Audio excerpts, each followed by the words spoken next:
অভ্যাসটা গড়ে তুলতে হবে, তাহলে আরেকজন মানুষ আপনার সাথে আসবে। গরিব চিন্তার অভ্যাস।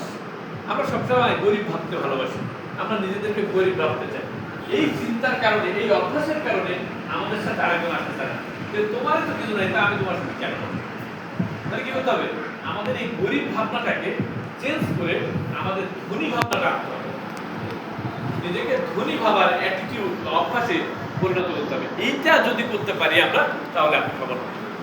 এখন আসেন, এই অভ্যাসগুলো কেমন হচ্ছে আমাদের, এই অভ্যাসগুলোর মূল কারণ কি? খুব খেয়াল করেন, এবার কিন্তু মূল পয়েন্টে আসতেছে। এই অভ্যাসটা একদিনে হয়নি। এই অভ্যাসের মূল কারণ শুনে না, অবাক হয়ে যাবেন আপনারা। এই অভ্যাসের মূল কারণ হচ্ছে, অভ্যাসের কারণ আমাদের সমাজ, আমাদের শিক্ষা ব্যবস্থা। এই অভ্যাসটা কিন্তু একদিনে হয়নি। এই অভ্যাসটা ঢুকাই দিচ্ছে আমাদের সমাজ, আমাদের শিক্ষা ব্যবস্থা। কিভাবে? ছোটবেলায় আমরা শুনেছিলাম যে আয় বুঝে ব্যয় করো, আয় বুঝে ব্যয় করো। মনে করেন আপনার সংসারে খরচ হয় 20,000 টাকা, আপনার আয় হয় 15,000 টাকা।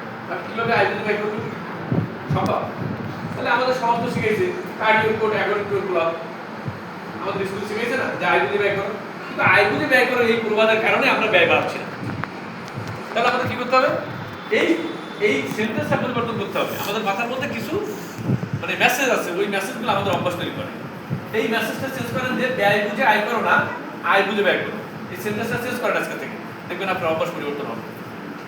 এরপরে হচ্ছে চাটাইয়ের সেই লাখ টাকার স্বপ্ন আছে না? এই আমাদের প্রবাদের মধ্যে আছে যে চাটাইয়ের সেই আপনি লাখ টাকার স্বপ্ন দেখেন। এইসব কথাগুলো আমাদের মাথার মধ্যে এমনভাবে ঢুকাই দেওয়া হয়েছে যে আমরা আর বড় চিন্তা করতেই পারতেছি না। তো চাটাইয়ের সেই লাখ টাকার স্বপ্ন দেওয়ার কি দরকার? কিন্তু স্বপ্ন দেখতে হবে যে চাটাই হোক আর চাটাই নাই থাকলে বা কি সমস্যা? চাটাই লাগবে কেন স্বপ্ন দেওয়ার জন্য? স্বপ্ন দেওয়ার জন্য তো কিছুই লাগবে না। তার মানে কি?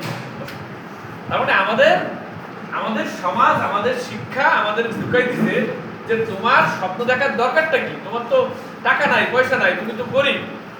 এই চিন্তার কারণে আমাদের অভ্যাস হয়ে গেছে, এই জন্য আমরা আমাদের এই অভ্যাস পরিবর্তন করতে পারছি না। আরেকটা অভ্যাস কি দেখেন, কেরানি পদের জন্য চাকরির আবেদন। আমরা সারা জীবন স্কুল কলেজে দেখছি যে চাকরির আবেদন করতে হবে, স্কুলে পরীক্ষা লিখতে হবে। কি চাকরি? কেরানি পদের জন্য। তো যে ব্যক্তি কেরানি পদের জন্য চাকরির আবেদন শিখছে, সে কোনোদিন বড় ব্যবসায়ী হবে? সে বড় স্বপ্ন দেখবে? সে তো কেরানি হওয়ার স্বপ্ন দেখবে। তার মানে আমাদের শিক্ষা ব্যবস্থা শিখাইছে যে তুমি গরিব মানুষ, তোমার বাবা হচ্ছে বিনা বেতনে অধ্যয়নের জন্য চাকরি আবেদন, তোমার বাবার কিছু নেই, বিনা বেতনে চাকরি। তার মানে আমার মাথায় ঢুকাই দেওয়া হয়েছে যে আমার বিনা বেতনে পড়তে হবে, আমার টাকা নাই, আমার বাবা গরিব মানুষ। এইসব কারণে কিন্তু আমাদের এই সমস্যাগুলো রয়ে যাচ্ছে। তাহলে আমাদের অভ্যাসের কারণ হচ্ছে আমাদের চিন্তার মধ্যে নিজেদেরকে বড় ভাবতে দেওয়া হয়নি। এরপর